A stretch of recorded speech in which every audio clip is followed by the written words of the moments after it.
রোহিঙ্গা ইস্যুতে কক্সবাজার চলছে আন্তর্জাতিক সম্মেলন। এতে অংশ নিয়েছেন প্রধান উপদেষ্টা প্রফেসর ডক্টর মোহাম্মদ ইউনূস।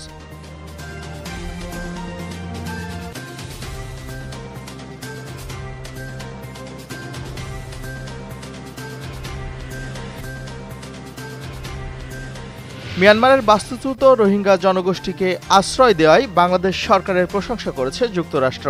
একই সঙ্গে রোহিঙ্গাদের আশ্রয় দিতে যাওয়া এই অঞ্চলের অন্য দেশগুলোর প্রশংসা করেছে ওয়াশিংটন।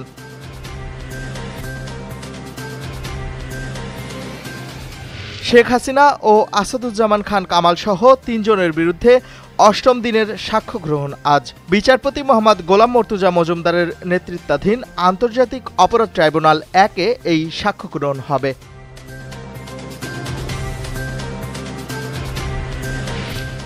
ব্রিজ নির্মাণ ও সড়ক সংস্কারের দাবিতে রাজধানীর টঙ্গীতে ঢাকা-ময়মনসিংহ সড়ক অবরোধ করে বিক্ষোভ করেছে ব্যবসায়ীরা। এতে মহাসড়কে যান চলাচল বন্ধ রয়েছে।